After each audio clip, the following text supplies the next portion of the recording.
Hello student, आज आपण इयत्ता 8व्या वर्गातील poem trees are the kindest thing I know he 1.3 मधील पोयम आपण शिकणार आहोत। आणि ही पोयम शिकत असताना तुम्ही तुमचे टेक्स्टबुक सोबत ठेवावे। सर्वप्रथम आपण शिकूया वॉर्मिंग अप। यामध्ये चिटचॅट प्रथम आपण बघूया। चिटचॅटमध्ये काही क्वेश्चन्स दिलेले आहे। फर्स्ट क्वेश्चन आहे, when do you receive gifts? When do you receive gifts? तुम्ही गिफ्ट केव्हा घेता किंवा तुम्हाला गिफ्ट केव्हा मिळते?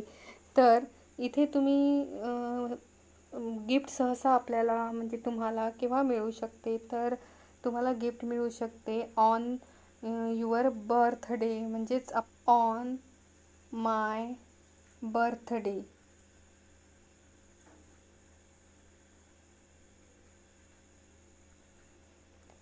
या प्रकारचं उत्तर आपण इथे लिहू शकतो। त्यानंतर नेक्स्ट क्वेश्चन विचारलेला आहे, do you like to give gifts? तुम्हाला जे गिफ्ट मिळते ते तुम्हाला आवडतं का? नेक्स्ट क्वेश्चन दिलेला आहे, do you like to give gifts? तुम्हाला गिफ्ट आवडतं का? तर याचा आन्सर आपण लिहू शकतो, यस आय डू। या प्रकारचं आन्सर तुम्ही इथे लिहू शकता। नेक्स्ट क्वेश्चन दिलेला आहे, from home do you get gifts? तुम्हाला गिफ्ट कोणापासून मिळू शकते? तर तुम्ही लिहू शकता, from my parents. From my parents. त्यानंतर कोण देऊ शकतं तुम्हाला गिफ्ट? रिलेटिव्स देऊ शकतात अँड फ्रेंड्स देऊ शकतात। त्यानंतर relatives. What is the best gift that you have ever receive? तुम्हाला आवडलेलं सगळ्यात बेस्ट गिफ्ट कोणतं असू शकते? किंवा तुम्हाला जर तुमच्या पॅरेंट्सनी जर एखादं बुक वगैरे दिलं तर ते कोणत्या प्रकारचं बुक तुम्हाला आवडू शकते? तर तुम्ही याचा आन्सर इथे लिहू शकता, अ बुक श्यामची आई।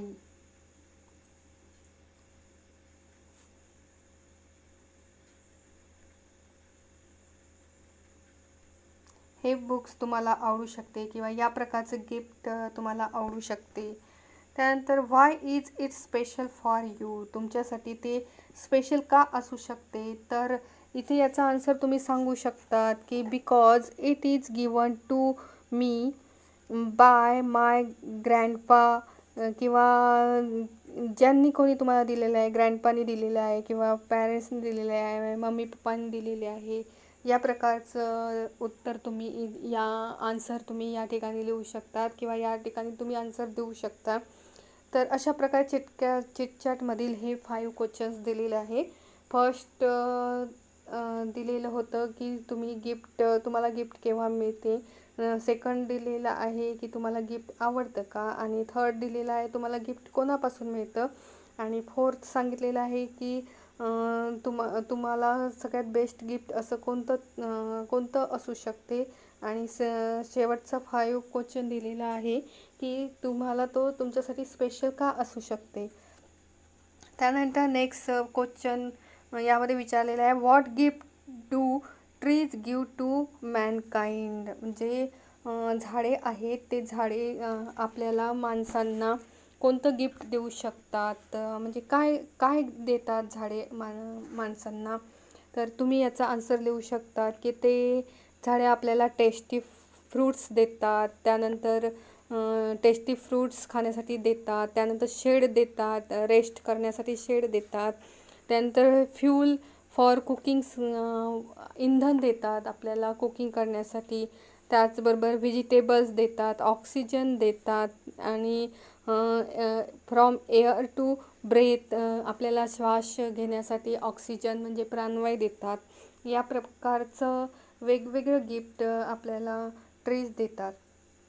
नेक्स्ट क्वेश्चन आहे, name 2 parts of a tree that begin with?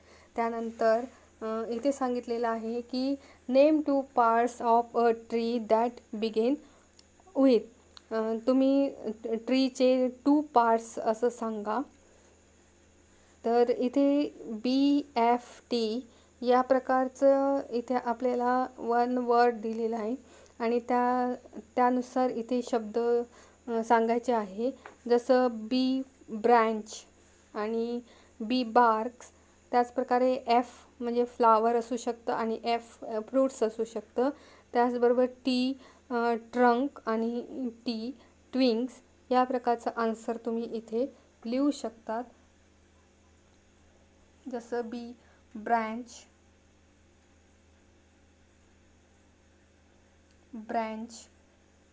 त्यानंतर बार्क, त्यानंतर फ्लावर,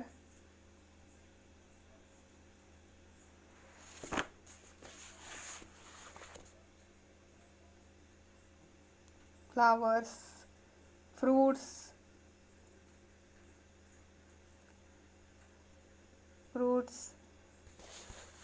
नेक्स्ट तुम्ही लिहू शकता ट्रंक, ट्विंग्स,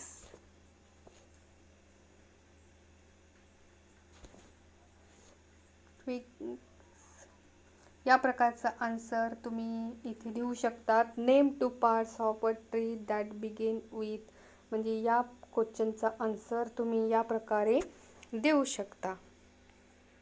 त्यानंतर क्वेश्चन दिलेला आहे, in most countries in the northern hemisphere there are 4 seasons, spring, summer, autumn and winter. Try to guess what is the season in the month given below. इथं सांगितलेले आहे की खाली जे महिने दिलेले आहे त्या महिन्यामध्ये कुठला कुठला सीझन येऊ शकतं.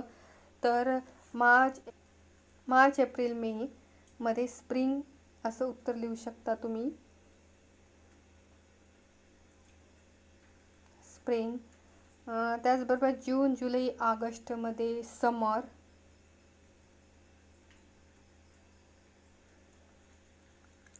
त्याचबरोबर सप्टेंबर ऑक्टोबर नोव्हेंबरमध्ये ऑटम.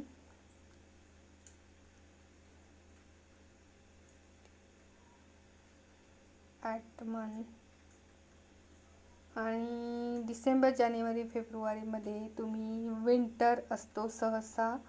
डिसेंबर जानेवारी फेब्रुवारीमध्ये विंटर.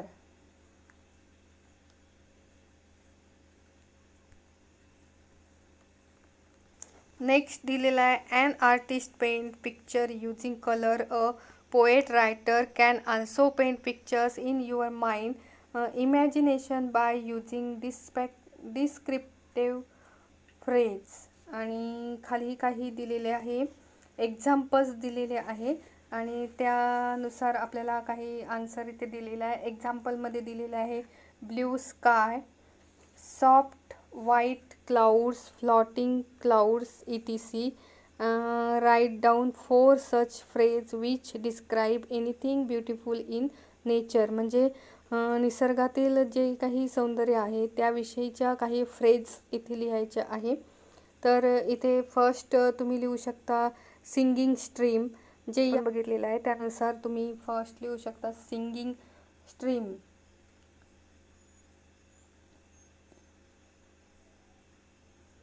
SING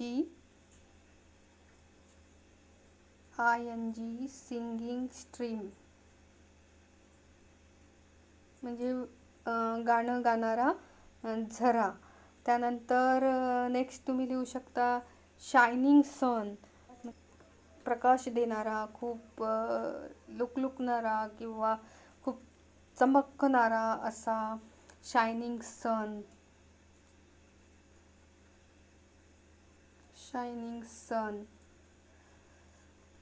त्यानंतर नेक्स्ट तुम्ही लिहू शकता ट्रॅव्हलिंग मून.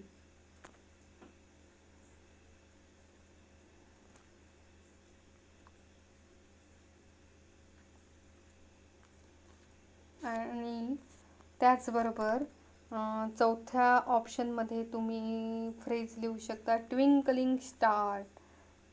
TWINKLING